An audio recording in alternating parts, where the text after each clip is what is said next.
ውድ ተመልካቾቻችን ይህ በሐመረ ወንጌል ዘኢትዮጵያ ሚዲያ ክፍል እየተዘጋጀ የሚቀርብላችሁ ዱካ ፍለጋ የተሰኘ ዝግጅታችን ነው።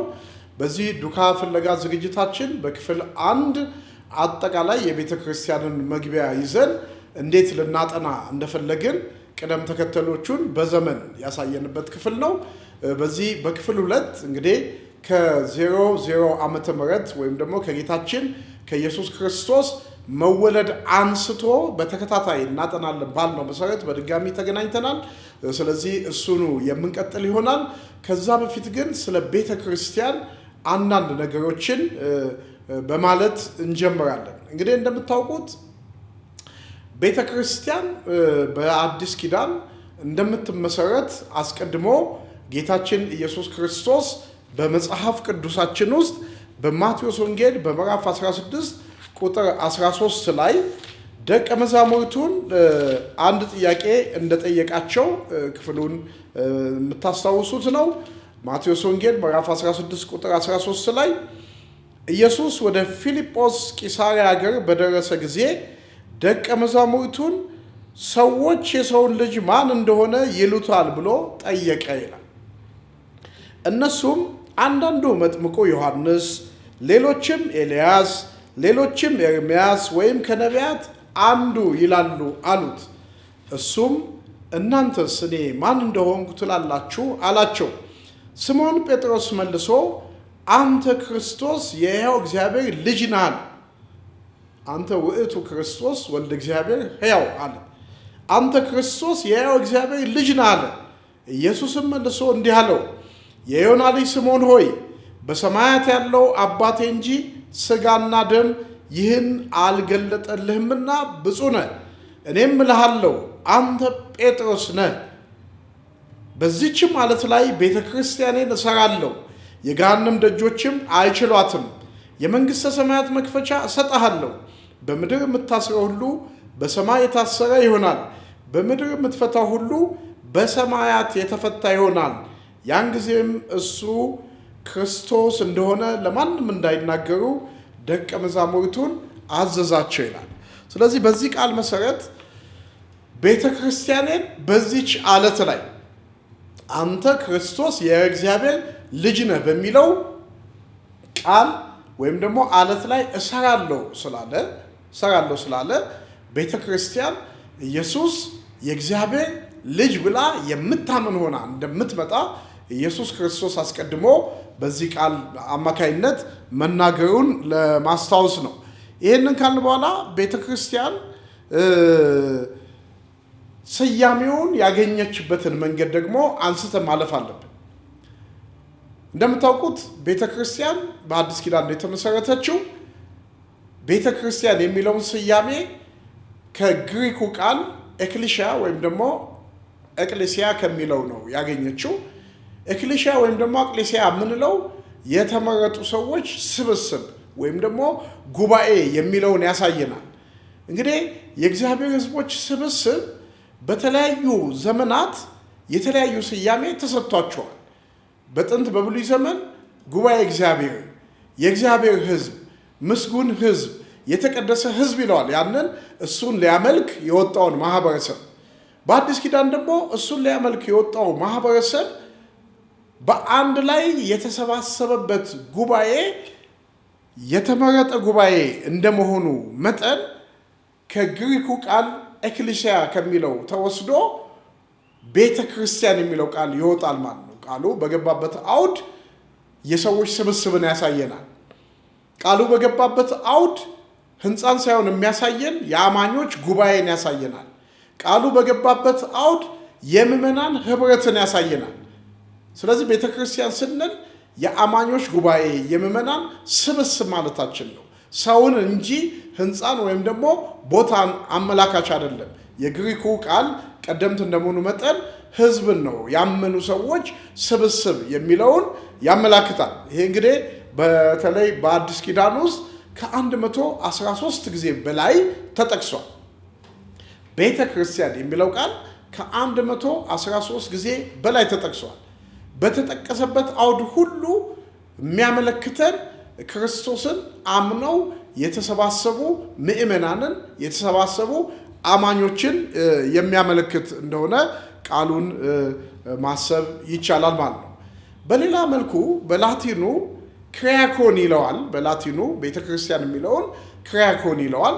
ይሄም ቀጥታ ፍቺው የጌታ አካል ማለት ነው። የጌታ አካል ማለት ነው። ቤተክርስቲያን የጌታ አካል ናት። ምክንያቱም እሱ ራሷ ነው፣ እሷ አካሉ ናት። ኢየሱስ ክርስቶስ የቤተ ክርስቲያን ራስ ተብሎ ተጠቅሷል፣ ተነግሯል። ስለዚህ እሱ የቤተ ክርስቲያን ራስ ነው፣ እሷ ደግሞ አካሉ ናት። ያ ማለት ምንድነው? በክርስቶስ ራስነት አማኞች ሁሉ በአካሉ ላይ አንድ ላይ ተደምረው የመንግስቱ ዜጎች ስለሚሆኑ ቤተ ክርስቲያን ቦዲ ኦፍ ክራይስት ወይም ደግሞ የክርስቶስ አካል የሚለውን ስያሜ ክሪያኮን ከሚለው ከላቲኑ አግኝታለች። በዚህም ምክንያት የቤተ ክርስቲያን ባለቤት ሌላ እንዳይደለ ማሰብ እንችላለን። ቤተ ክርስቲያን የክርስቶስ ናት፣ የማንም ልትሆን አትችልም። ጌታችን ኢየሱስ ክርስቶስ ራሱ ቤተ ክርስቲያኔን እሰራታለሁ ሲል የኔ እያለ ስለሆነ የቤተ ክርስቲያን ባለቤት ግለሰቦች አይሆኑም። የቤተ ክርስቲያን ባለቤት ቀሳውስት አይሆኑም። የቤተ ክርስቲያን ባለቤት ሽማግሌዎች አይሆኑም። የቤተ ክርስቲያን ባለቤት ጳጳሳት መሆን አይችሉም። የቤተ ክርስቲያን ራስና ባለቤቷ የበላይዋ እሱ እንደሆነ ይህንን ቃል አንስተን በአካል የሚለውን ቃል አንስተን የቤተ ክርስቲያን ፍቺ መገንዘብ እንችላለን። በአዲስ ኪዳን በተለይ በኤፌሶን ላይ እንደምናነበው እሱ ሙሽራ እሷ ሙሽሪት ሆና ስለተገለጠች ሙሽሪት ደግሞ የሌላ መሆን ስለማትችል ለአንድ ሙሽራ ብቻ መሆን ስለምትችል ሙሽሪት የሙሽራዋ ብቻ እንደሆነች ሁሉ ቤተ ክርስቲያን የክርስቶስ ብቻ ናት፣ የሌላ መሆን አትችልም። ይሄ በግልጽ በአዲስ ኪዳን የቤተ ክርስቲያን ፍቺ ላይ አጽንኦት ተሰጥቶ የተቀመጠ ቃል መሆኑን መገንዘብ ያስፈልጋል። የግዕዙና አልፎም የእንግሊዝኛው ቋንቋ በግዕዝ ቤተ ክርስቲያን የሚለው ቤትና ክርስቲያን ከሚለው ሐሳብ ክርስቲያኖች የሚሰበሰቡበትን ስፍራ ወደ ማመልከት ትንሽ ይጠጋል። የእንግሊዝኛውም ቢሆን ቸርች ይሄ ወርሺፕ ሴንተር እንደሆነ የአምልኮ ስፍራውን የማመልከት እንትኑ ትርጓሜው ትንሽ ይጠጋል እንጂ የላቲኑም ይሁን የግሪኩም ቢሆን በዚህ መንገድ ቦታን ስፍራንና አንድን አካባቢ የሚያመለክት አይደለም። ከዛ ይልቅ ሕዝብንና ምዕመናንን የሚያመለክት መሆኑ አጽንኦት ሊሰጠው ይገባል። ብዙ ጊዜ ቤተክርስቲያን ስንል ስለ ህንፃ ወይም ደግሞ ስለ ቦታ ስለምናስብ ይሄ የአዲስ ኪዳን መሰረታዊ ሐሳብ ወይም ደግሞ የቤተ ክርስቲያን ጽንሰ ሐሳብ እንዳይደለ ማሰብ ይቻላል። ልክ ነው። ቦታው የአምልኮ ቦታ ነው። ቦታው የጸሎት የአምልኮ ስፍራ ሊሆን ይችላል። ክርስቲያኖች ተሰባስበው ሊያመልኩበት ይችላሉ። ቤተ ክርስቲያን ግን የሚሰኘው አማኙ ነው። ለምን? የእግዚአብሔር መንፈስ በአዲስ ኪዳን የሚያርፍበት ስፍራ ግዑዙ ቁሳቁሱ ሳይሆን ሕያው የሆነው የሰው ልብ መሆኑን በመጽሐፍ ቅዱሳችን በብዙ ስፍራ ተነግሮ ስለምናገኝ ቤተ ክርስቲያን የሚለውን ስያሜ በዚህ መንገድ ካየን ስለ ቤተ ክርስቲያን በሚነገረው ቃል ውስጥ በተለይ አራት የቤተ ክርስቲያንን ባህሪ ወይም ጠባይ ባህሪያት ወይም አራት ሐሳቦች እናነሳለን በዛሬ ክፍለ ጊዜ። እነዚህም ምንድነው? ያው ሁልጊዜ በጸሎታችንም ወደ አመን ባህቲ ቅድስት ቤተክርስቲያን እንተላለ ሁሉ ጉባኤ ሐዋርያት ብለን ነው እንጸልየው። ስለዚህ ሐዋርያት በሰበሰቧት በአንዲት ቅድስና ዓለም አቀፍ በሆነች ቤተክርስቲያን እናምናለን። ስለሆነ የሐሳቡ ፍቺ ቤተክርስቲያን አንዲት ናት የሚለው ማንነቷ ነው ማለት ነው። ቤተክርስቲያን ቅድስት ናት የሚለው ማንነቷ ነው። ቤተክርስቲያን በሁሉ ያለች ወይም ዓለም አቀፍ ነች የሚለው ማንነቷ ነው። ቤተክርስቲያን ደግሞ በሐዋርያት ትምህርት ላይ የተመሰረተች ናት የሚለው ዋና ጉዳይ እንደሆነ በቤተክርስቲያን ታሪክ ጥናታችን ውስጥ አጽንኦት እንድንሰጠው ነው። አንዲት ቤተክርስቲያን ስንል ቤተክርስቲያን አንድ ሙሽራ ያላት አንዲት ሙሽሪት ናት እያለ ነው። አንድ እንጂ ብዙ ልትሆን አትችልም። አማኞች በየትም ስፍራ ቢሰበሰቡ የሚያመልኩት አንዱን ጌታ ነው። ልክ ነው። በቦታ ሊለያዩ ይችላሉ፣ በቋንቋ ሊለያዩ ይችላሉ፣ በርቀት ሊለያዩ ይችላሉ፣ በስፍራዎች ሊለያዩ ይችላሉ። ሁሉም ግን የቤተ ክርስቲያን ራስ የሆነውን አንዱ ክርስቶስን እስከሚያመልኩ ድረስ ቤተ ክርስቲያን ብዙ ልትሆን አትችልም። አንድ ናት። ብዙ አካላትን ሰብስባ የያዘች ራሷ ግን አንድ የሆነላት ስለሆነ ቤተ ክርስቲያን አንዲት ናት የሚለው አጽንኦት መስጠት አስፈላጊ ነው። ዛሬ ቤተ ክርስቲያን የሰዎች ሀሳብ እየገቡባት በሃይማኖታዊ እሳቤ ብዙ እንደሆነች ብዙ ተቋም እንደሆኑ ወይም ደግሞ ብዙ ተቋማት እንዳሉ ብናይም የአዲስ ኪዳን ግን ሀሳብ ቤተ ክርስቲያን አንድ የክርስቶስ አካል የሆነች በዛ አካል ላይ ደግሞ አማኞች እየተደመሩ በአንዱ አካል ላይ የሚጨመሩ እንደሆነ ማሰብ ተገቢ ነው። ስለዚህ በሰማይ እግዚአብሔር የሚያውቀው በክርስቶስ የሆነች አንዲትን ቤተ ክርስቲያን እንጂ ብዙ እንዳይደለ እንድናስብ ያስፈልጋል። ለዚህ በአዲስ ኪዳን የተለያዩ ክፍሎችን ማንሳት ይቻላል። በተለይ የኤፌሶን መልእክትን አንዱን ጥቅስ እንኳን እንደው አንብበነው ብናልፍ ለዚህ አጽንኦት ሊሰጥልን ይችላል። ጳውሎስ መልእክት ወደ ኤፌሶን ሰዎች ምዕራፍ 5 ቁጥር 30 አካባቢ ላይ ያው ከ21 አንስቶ በዚህ ጉዳይ ላይ በባልና ሚስት መስሎ የሚናገረው ክፍል እንደሆነ ይታወቃል። እንደዚህ ይላል፣ ማንም የገዛ ስጋውን የሚጠላ ከቶ የለምና ካለ በኋላ ነገር ግን የአካሉ ብልቶች ስለሆንን ይላል። የአካሉ ብልቶች ስለሆንን ክርስቶስ ደግሞ ለቤተ ክርስቲያን እንዳደረገላት ይመግበዋል፣ ይንከባከበዋል ይላል። የአካሉ ብልቶች ስለሆንን አካሉ ያላት ቤተ ክርስቲያንን ነው። ላይ ከ21 አንስቶ ያው ቤተ ክርስቲያንን በባልና ሚስት መስሎ እየተናገረ ከመጣ በኋላ የአካሉ ብልቶች ስለሆንን ስለሚል የአንዱ አካል ብልቶች እንጂ ብዙ ብልቶች ስላይደለን ቤተ ክርስቲያን አንዲት ናት የሚለው ለዚህ ትክክለኛ መነሻ ሐሳብ ሊሆን ይችላል። በተለይ ያው የቤተ ክርስቲያንን አንድነት ባለመገንዘብ ሰዎች በተለያየ መንገድ ቤተ ክርስቲያን ብዙ እንደሆነች ያስባሉ። አሁን በምድራችን ላይ ብዙ ተቋማት አሉ። የሃይማኖት ተቋማት ኦርቶዶክስነት የሃይማኖት ተቋም ነው፣ ካቶሊክነት የሃይማኖት ተቋም ነው፣ ወንጌላዊነት የሃይማኖት ተቋም ነው፣ ሌሎችም ተቋማት ሊኖሩ ይችላሉ። በእግዚአብሔር መንግስት ውስጥ ግን በሃይማኖት ተቋማችን በኩል ሳይሆን የምንታወቀው አንዲት በሆነችው ቤተክርስቲያን አካል ውስጥ እንደሆነ ሁላችንም ልንገነዘብ ይገባል ማለት ነው።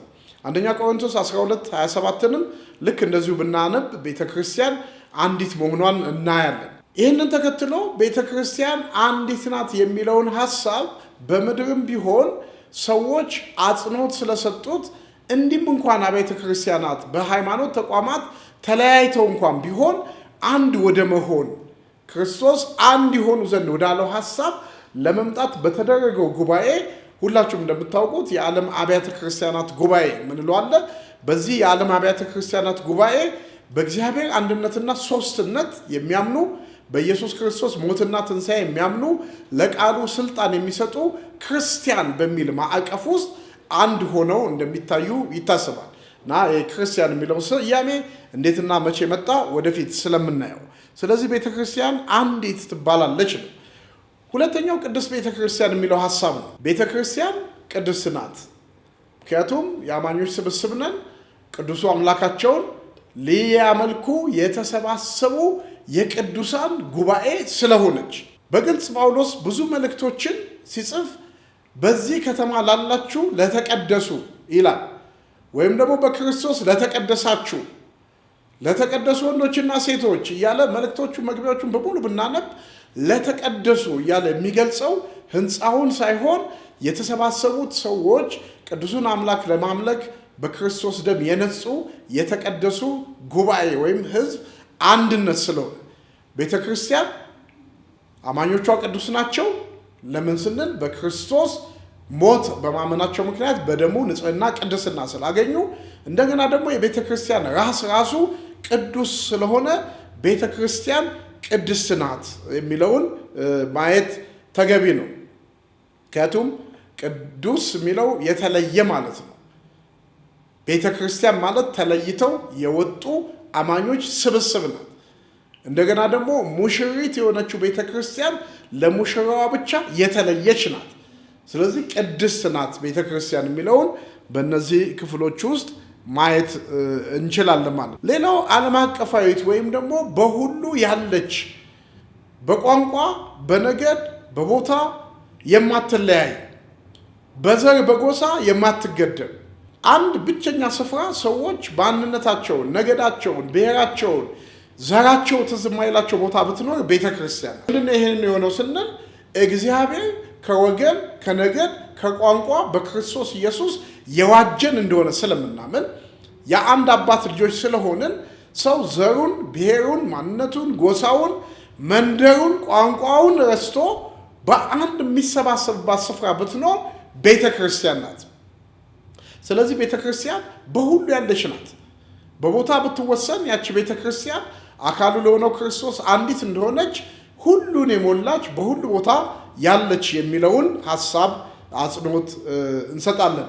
ስለዚህ ዓለም አቀፋዊ ናት የሚለውን በዚህ ሐሳብ አጽንኦት ሰጥተን ልናይ ተገቢ ነው። ሌላው ሐዋርያዊት የሚለው ነው። ሐዋርያዊት ቤተክርስቲያን ወይም ደግሞ ቤተክርስቲያን በሐዋርያት ትምህርት ላይ በክርስቶስ ትምህርትና በሐዋርያት ትምህርት የተመሰረተች ስለሆነ የኢየሱስ ክርስቶስን ትምህርት የምትከተል ቀጥሎም ደግሞ የኢየሱስ ክርስቶስን ትምህርት ተምረው በዓለም ላይ ወንጌልን ሰብከው ሕዝብን ያሳምኑ የሐዋርያትን ትምህርት የምትቀበልና የምትከተል እንደመሆኗ መጠን ቤተክርስቲያን ሐዋርያዊት ናት የሚለው አራቱ ሐሳቦች በጣም ትኩረት ሊሰጥባቸው ይገባል። ስለዚህ አንዲት ቅድስት በሁሉ ያለችና ሐዋርያዊት የሚለው የተለመደ ስያሜ ከዚህ ተነስቶ የተሰጠ መሆኑን ልንገነዘብ ይገባል። ምናልባት ቤተክርስቲያን የሚለውን ሐሳብ በአዲስ ኪዳን ደግሞ በልዩ ልዩ ተለዋጭ ዘይቤ ወይም ደግሞ ቋንቋዎችም ተገልጾ ልናገኘው ብንችል እሱም ቢሆን ለቤተክርስቲያን መገለጫ የሚሆኑ ሐሳቦች ስለሆነ መጽሐፍ ቅዱስ ላይ በተለያየ ስፍራ ላይ ለምሳሌ የእግዚአብሔር ሕዝብ ይላታል ቤተክርስቲያንን። ሁለተኛ ጴጥሮስ 2:9 ላይ የክርስቶስ ሙሽራ ይላታል። ኤፌሶን 5:1-13 መንግስተ ሰማያት በዛ ተመስላለች ቤተክርስቲያን። የማቴዎስ ወንጌል 13:1-52 ብናነብ የበኩራት ማህበር የሚል እናገኛለን። እሱም የቤተክርስቲያን ምሳሌ ነው። ዕብራውያን 12:23 ላይ እንደገና የክርስቶስ ቤተክርስቲያን ተብላ በሮሜ 16:16 ላይ በግልጽ የክርስቶስ ቤተክርስቲያን ተብላ ተነግራለች። እሱም የዚሁ አካል ነው። የበጉ ሚስት ተብላለች ቤተክርስቲያን። ሙሽሪት የበጉ ሚስት ተብላ በራዕይ 19:7 ላይ ተጠቅሳለች። እቺ ቤተክርስቲያን ስለሆነች የእግዚአብሔር መንጋ ሚል እናገኛለን። የሐዋርያት ሥራ 28 ላይ የእግዚአብሔር መንጋ ተጠብቁ ዘንድ የሚለው ማለት ነው። አንደኛ ጴጥሮስ 5:2 ላይ ስለ እረኞች በተናገረበት ክፍሉ ላይ መንጋ የእግዚአብሔር መንጋ ስብስብ ሕዝብ ተብላ ተጠቅሳ ልናገኝ እንችላለን። የክርስቶስ አካል የሚል ቅድም እንዳልነው በቆሮንቶስ 12:27 በኤፌሶን 1:22 ላይ ይህንኑ ሐሳብ እናገኛለን። የእግዚአብሔር ማደሪያ የሚልም ስያሜ ተሰጥቷት በአንደኛ ጢሞቴዎስ 3:14 ላይ ልናገኝ እንችላለን። እነዚህ ሁሉ በአጠቃላይ አንዲት ቅድስት በሁሉ ያለችና ሐዋርያዊት የሆነችውን ቤተክርስቲያን ለመግለጽ በመጽሐፍ ቅዱስ በአዲስ ኪዳን ያገለግሉ ዋና ዋና መሰረታዊ ነጥቦች ናቸው። ስለዚህ ውድ ተመልካቾቻችን በዛሬ በክፍል 2 ዝግጅታችን ያየነው ኢየሱስ ክርስቶስ ቤተክርስቲያንን እሰራታለሁ ብሎ በተናገረው አንቀጽ ወይም ደግሞ ቃል ላይ ቤተክርስቲያን መመስረቷን ተመልክተናል። ቤተክርስቲያን ማለት ፍቺው ምንድነው? ኤክሌሲያ ወይም ደግሞ አቅሌሲያ የክርስቶስ ጉባኤ የሚለውን ሐሳብ፣ ኪሪያኮን የጌታ አካል የሚለውን ሐሳብ እና ራሱ ቤተክርስቲያን በግዕዙ ምን እንደሚል የተመለከትንበት ክፍል ነው። እንደዚሁም ደግሞ ቤተክርስቲያን አንዲት ቅድስት ሐዋርያዊትና በሁሉ ያለች መሆኗን በመጽሐፍ ቅዱስ አስረጅነት ጠባያቶቿ በዚህ ቢገለጥ ሊያስኬድ እንደሚችልና በልዩ ልዩ መንገድ በልዩ ልዩ ስያሜ በአዲስ ኪዳን ውስጥ ተነግራ ተጠቅሳ የተመለከትንበት የክፍል 2 ዝግጅታችን ነው። በክፍል 3 ቀጥታ ከ00 ኤዲ ዓመተ ምህረት ወይም ተነስተን ወይም ከክርስቶስ ኢየሱስ ሰው መሆን ተነስተን የቤተ ክርስቲያን ታሪክን ማየት የምንቀጥል ይሆናል። እስከዛው ሰላም